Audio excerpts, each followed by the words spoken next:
Friends, welcome back to my channel. आज हम बात करेंगे फोटोफॉस्फोराइलेशन की प्रोसेस के बारे में। पिगमेंट सिस्टम आपने पिछले वीडियो में पढ़े थे। फोटोसिंथेसिस पार्ट 6 में हम फोटोफॉस्फोराइलेशन क्या होता है और कितने टाइप का होता है, किस तरह से इलेक्ट्रॉन एक्सेप्टर्स इसमें इलेक्ट्रॉन्स मूव करते हैं और कैसे एनर्जी एटीपी के रूप में सिंथेसिस होती है, ये आपके फोटोफॉस्फोराइलेशन का प्रोसेस होता है।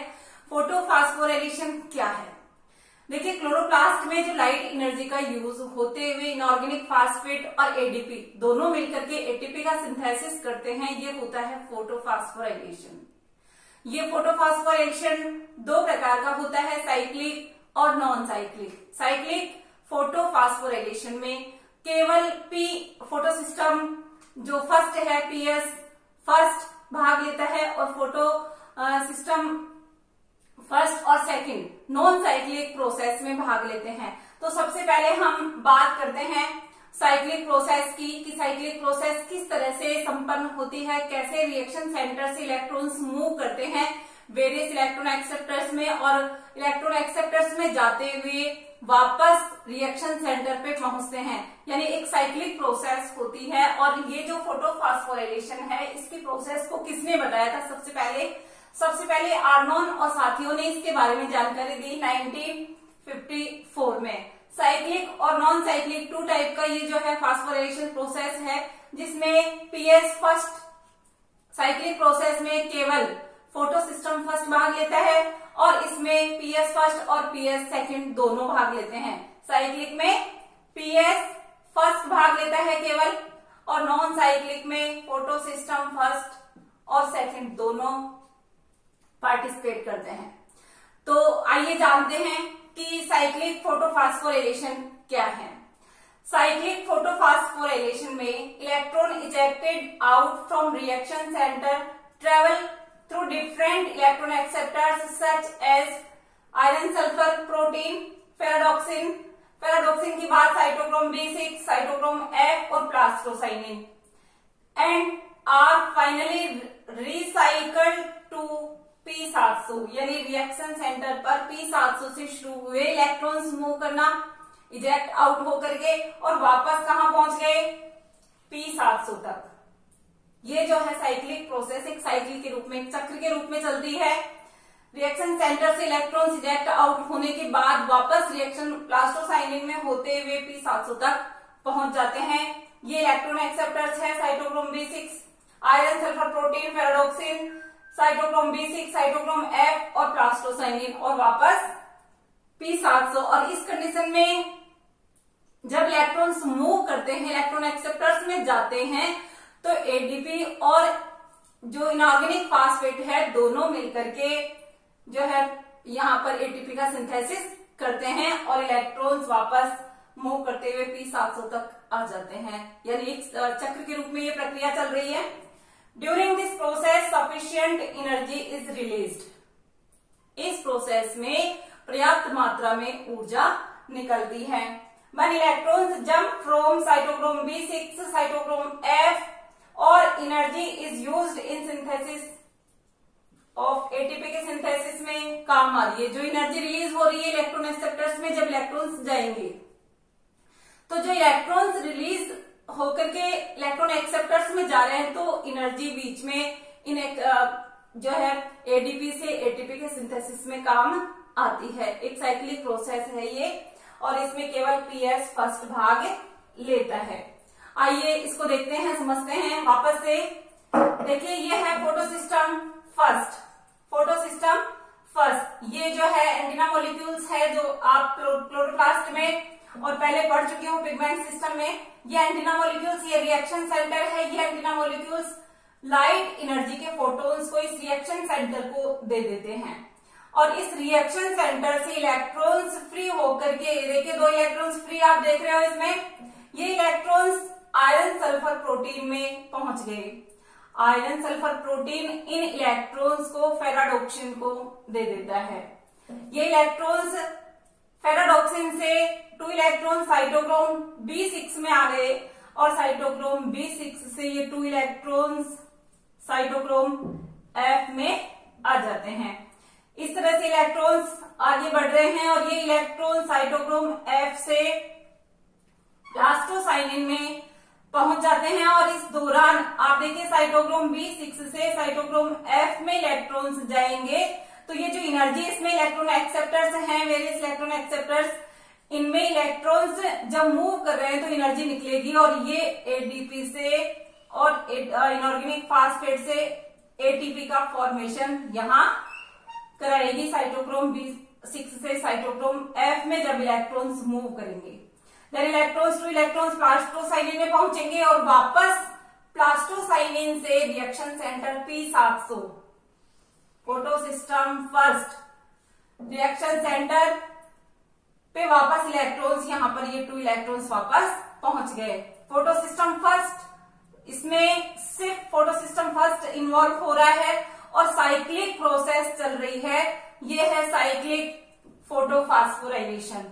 तो आपने देखा साइक्लिक फोटोफास्फोराइलेशन किस तरह से चक्र के रूप में इलेक्ट्रॉन्स एक्सेप्टर्स में होते हुए एटीपी और इनऑर्गेनिक फास्फेट से एटीपी का फॉर्मेशन हुआ। अब आप इसको नोट डाउन कर ले, इसके बाद में नॉन साइक्लिक प्रोसेस आपको बताती हूं, तो ये नोट डाउन कर लीजिए गाइस।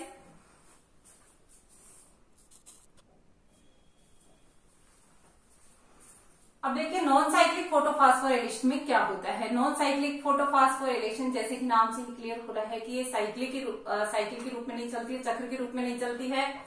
इसको जेड स्कीम भी कहते हैं हम, नॉन साइक्लिक फोटोफास्फोराइलेशन को जेड स्कीम भी कहते हैं क्योंकि जेड की जैसी शेप बनती है। अब आप इस पिक में देखिए फोटोसिस्टम सेकंड, यह है फोटोसिस्टम सेकंड और यह है फोटोसिस्टम फर्स्ट। किस तरह से इलेक्ट्रॉन्स मूव करेंगे वेरियस इलेक्ट्रॉन एक्सेप्टर्स में और क्या फॉर्मेशन होगा, जानिए इस प्रोसेस को, नॉन साइक्लिक फोटोफास्फोराइलेशन को। पीएस फर्स्ट और पीएस सेकंड इसमें इन्वॉल्व होंगे। गाइस ध्यान रखिएगा, फोटोसिस्टम फर्स्ट और सेकंड इस प्रोसेस में इन्वॉल्व होंगे। इसमें एटीपी फॉर्म होगा और NADPH का फॉर्मेशन होगा और एनर्जी यानी O2 रिलीज होगी। और इस तरह से ये एटीपी और NADPH और O2 इस प्रोसेस में बनेंगे। ये जो एटीपी और NADPH इस प्रोसेस में बनेंगे, एटीपी और NADPH इस प्रोसेस में बनेंगे, उसका यूज होगा डार्क रिएक्शन में। कहाँ यूज होगा उसका? डार्क रिएक्शन में, जो कि अगले वीडियो में हम देखेंगे। तो आप इसको समझिए कि किस तरह से फोटोसिस्टम फर्स्ट और फोटोसिस्टम सेकंड इसमें इन्वॉल्व हो रहे हैं और कैसे इलेक्ट्रॉन एक्सेप्टर्स में इलेक्ट्रॉन्स मूव कर रहे हैं। गाइस ध्यान से समझिएगा। पीएस सेकंड, यहां से जैसे ही लाइट के फोटोन्स इस रिएक्शन सेंटर पे, फोटोसिस्टम सेकंड का रिएक्शन सेंटर है P680। P680 जो रिएक्शन सेंटर है, इस पर जैसे ही लाइट के फोटोन्स गिरते हैं, इलेक्ट्रॉन्स एमिट हो जाते हैं, इलेक्ट्रॉन्स निकलते हैं यहां से और वेरियस इलेक्ट्रॉन्स एक्सेप्टर्स में होते हुए फियोफाइटिन में जाएंगे। फियोफाइटिन में जाएंगे, देखिए इलेक्ट्रॉन्स निकल करके फियोफाइटिन तक पहुंच रहे हैं। इस प्रोसेस के साथ साथ ये जो यहाँ पर एनर्जी है, यह जल का फोटोलिसिस कर देंगे। यहाँ पर जल का फोटोलिसिस हो जाएगा और जल का फोटोलिसिस होने के बाद यहाँ पर हाफ O2, 2 यहाँ पर H+ आयन और यहाँ पर इलेक्ट्रॉन्स निकलेंगे। जल का जैसे ही फोटोलिसिस हुआ, 2 इलेक्ट्रॉन्स यहाँ रिलीज निकल चुके हैं और ये 2 इलेक्ट्रॉन्स कहाँ काम आएंगे, थोड़ा सा आप इसको समझना कि ये 2 इलेक्ट्रॉन्स यहां से इलेक्ट्रॉन्स निकल चुके हैं और ये 2 इलेक्ट्रॉन्स इसको फिल करने के काम आएंगे। कहने का मतलब है ये जो है क्लोरोफिल के एक्साइटेड स्टेट है कि इलेक्ट्रॉन्स निकल चुके 2 इसमें। अब 2 इलेक्ट्रॉन निकल गए, एक्साइटेड फॉर्म में आ गया है। यहाँ पे क्लोरोप्लास्ट पीएस सेकंड की बात कर रहे हैं हम रिएक्शन सेंटर में, और इसको यहाँ पर ग्राउंड स्टेट में लाने के लिए ये 2 इलेक्ट्रॉन्स वापस यहाँ यूज हो जाएंगे। ये यहाँ पर जो जल का फोटोलिसिस हुआ है, ये जो है यहाँ पर हाफ O2 है, 2 यहाँ हाइड्रोजन निकल चुके हैं। आप आगे देखिएगा कि इन दोनों हाइड्रोजन का NADP से रिड्यूस फॉर्म में NADPH में लाने में कैसे उपयोग होगा। आप सबसे पहले ये देखिए कि पीएस सेकंड रिएक्शन सेंटर है P680। यहां से जैसे इलेक्ट्रॉन्स एमिट हुए, इलेक्ट्रॉन जैसे ही निकले, यहाँ पर इलेक्ट्रॉन्स 2 इलेक्ट्रॉन्स जो वैकेंट हो गए, इसको फिल करने के लिए जल का फोटोलिसिस हुआ है ना, इसमें 2 इलेक्ट्रॉन्स वापस इसको यहां पर मिल जाएंगे और ये ग्राउंड स्टेट में आ जाएगा। अब आगे देखिए कि इलेक्ट्रॉन्स फियोफाइटिन में जाकर के इलेक्ट्रॉन्स आगे इलेक्ट्रॉन एक्सेप्टर्स में जा रहे हैं, प्लास्टोक्विनोन में यहां जा चुके हैं। इसके बाद ये जो है साइटोक्रोम B6 और साइटोक्रोम F तक आएंगे और इस दौरान एडीपी और AP मिलकर के एटीपी फॉर्म करेगा। इस तरह से एटीपी का फॉर्मेशन हुआ। साइटोक्रोम B6 साइटोक्रोम F से प्लास्टोक्विनोन में इलेक्ट्रॉन्स जाएंगे। इसके बाद ये 2 इलेक्ट्रॉन्स प्लास्टोक्विनोन से कहां पहुंच गए, ये PS फर्स्ट में, जिसका रिएक्शन सेंटर है P700। आया समझ में? रिएक्शन सेंटर ये P700 फोटो सिस्टम फर्स्ट में यहां पर इलेक्ट्रॉन्स आ चुके हैं।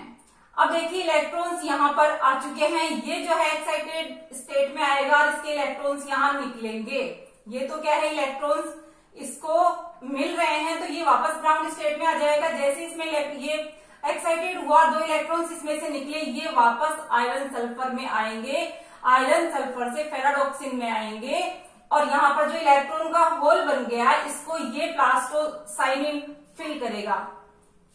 जैसा कि ये ग्राउंड स्टेट में लाने के लिए फोटोलिसिस के द्वारा जो 2 इलेक्ट्रॉन्स फ्री हुए थे ये इसको ग्राउंड स्टेट में ला रहे थे, इसी प्रकार प्लास्टोसाइनिन में होते हुए 2 इलेक्ट्रॉन्स इस फोटोसिस्टम फर्स्ट को ग्राउंड स्टेट में लाते हैं। अब देखिए जो इलेक्ट्रॉन्स इसमें से एमिट हो चुके हैं ये इसमें जाएंगे आयरन सल्फर में या फेराडॉक्सिन में होते हुए आगे देखिए किस तरह से इनका यूज हो रहा है, ध्यान से समझना गाइस। ये 2 इलेक्ट्रॉन्स और ये 2H+, ये 2H+ जो है यहाँ पर और ये 2 इलेक्ट्रॉन्स है, ये दोनों मिलकर के क्या बनाएंगे, 2H।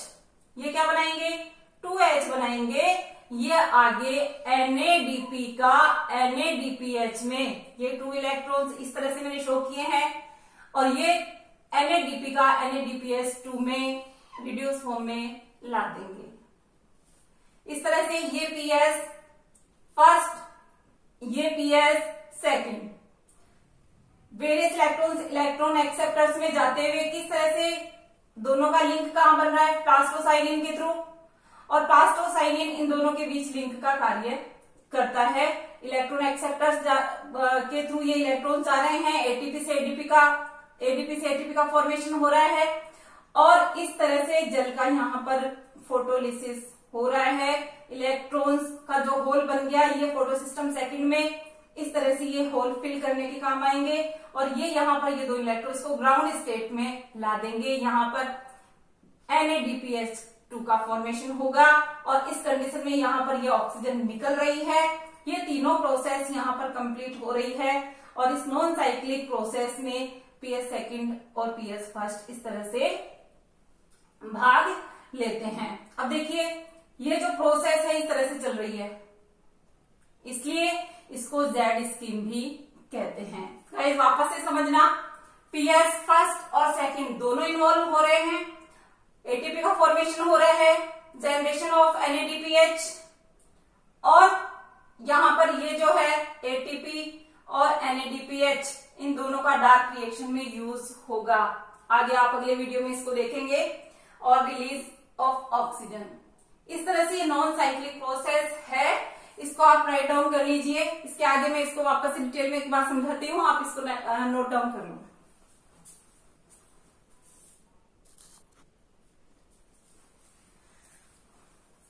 देखिए नॉन साइक्लिक फोटोफॉस्फोराइलेशन को आप और समझिए इस तरह से, electrons eject out from P680, यहां से इलेक्ट्रॉन्स निकले, do not return back to P680, वापस P680 के पास नहीं पहुंचे। P680 से इलेक्ट्रॉन्स निकले लेकिन P680 के पास नहीं पहुंचे।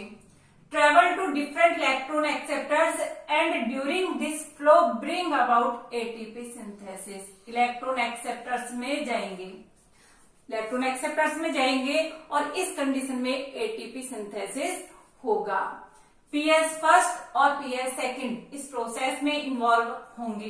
देखिए किस तरह से जा रहे हैं इलेक्ट्रॉन्स, P680 से इलेक्ट्रॉन्स निकले, प्लास्टोक्विनोन में पहुंचे, B6 साइटोक्रोम B6 के पास पहुंचे, साइटोक्रोम F के पास, फिर प्लास्टोसाइनिन में पहुंच गए और प्लास्टोसाइनिन में पहुंचने के बाद वापस P700 जो कि PS फर्स्ट है, ये PS सेकंड है और ये है PS फर्स्ट के पास इलेक्ट्रॉन्स प्लास्टोसाइनिन से पहुंच गए। अब ये प्लास्टोसाइनिन से P700 यानी कि reaction centre of PS first, यहां से इलेक्ट्रॉन्स एमिट होंगे, पैराडॉक्सिन में आएंगे और आगे जो आपको फोटोलिसिस हुआ था वाटर का, उससे 2H और इसके इलेक्ट्रॉन्स मिलकर के H2H बनाएंगे और वो H NADP से NADPH2 में रिड्यूस होकर के NADPH2 का फॉर्मेशन करेंगे। अब देखिए इस प्रोसेस में इलेक्ट्रॉन एक्सेप्टर्स में जब इलेक्ट्रॉन्स मूव करते हैं तो सफिशिएंट एनर्जी रिलीज होती है। During this sufficient energy is released, देखिए वापस से आप देखो कि प्लास्टोक्विनोन से 2 इलेक्ट्रॉन साइटोक्रोम B6 में जाते हैं। प्लास्टोक्विनोन से P680 से फोटोसिस्टम सेकंड से, तो 2 इलेक्ट्रॉन्स जब B6 में जाते हैं तो ATP का फॉर्मेशन होता है। इस तरह से नॉन साइक्लिक फोटोफॉस्फोराइलेशन में NADPH2, ATP और O2 हमें प्राप्त होते हैं, जो कि जेड स्कीम के रूप में आप ये नॉन साइक्लिक फोटोफॉस्फोराइलेशन आपने पढ़ा। अब आप इसको नोट डाउन कर लीजिए, समझ लीजिए। इसके बाद मैं साइक्लिक और नॉन साइक्लिक में क्या डिफरेंस है वो क्लियर करती हूँ।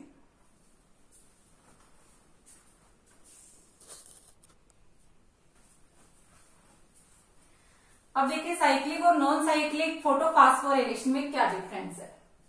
साइक्लिक फोटोफॉस्फोराइलेशन में फोटोसिस्टम फर्स्ट पार्टिसिपेट करता है और नॉन साइक्लिक फोटोफॉस्फोराइलेशन में PS फर्स्ट और PS सेकंड दोनों इन्वॉल्व होते हैं। साइक्लिक फोटोफॉस्फोराइलेशन में वाटर का फोटोलिसिस होता है, यानी कि जल का फोटोलिसिस होता है और यहां पर photolysis of water does not take place, यानी साइक्लिक फोटोफॉस्फोराइलेशन में जल का फोटोलिसिस नहीं होता और नॉन साइक्लिक में जल का फोटोलिसिस होता है।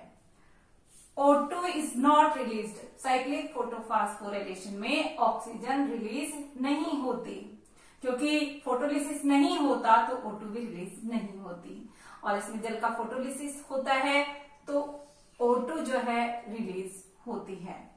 NADPH2 साइक्लिक में नहीं बनता है और इसमें NADPH2 जो नॉन साइक्लिक है उसमें जनरेट होता है। तो जैसा कि मैंने आपको बताया था, नॉन साइक्लिक में ATP जनरेट होता है, O2 निकलती है, NADPH2 जो है जनरेट होता है और इसमें ATP का फॉर्मेशन होता है। इस तरह से आपने आज देखा फोटोसिस्टम फर्स्ट और फोटोसिस्टम सेकंड का किस तरह से फोटोफॉस्फोराइलेशन में यूज हो रहा है, कैसे फोटोसिस्टम फर्स्ट साइक्लिक में यूज होता है और PS फर्स्ट और सेकंड नॉन साइक्लिक में यूज होता है, पार्टिसिपेट करते हैं और कैसे ATP का सिंथेसिस होता है। ATP और NADPH2 दोनों जो है डार्क रिएक्शन में यूज होंगे, जो अगले वीडियो में मैं आपको बताऊंगी। इसमें फोटोफॉस्फोरेशन को आज आपने समझा और वीडियो को लाइक नहीं किया है, सब्सक्राइब नहीं किया है तो गाइस लाइक और सब्सक्राइब कर दीजिए। Okay guys, thanks for watching.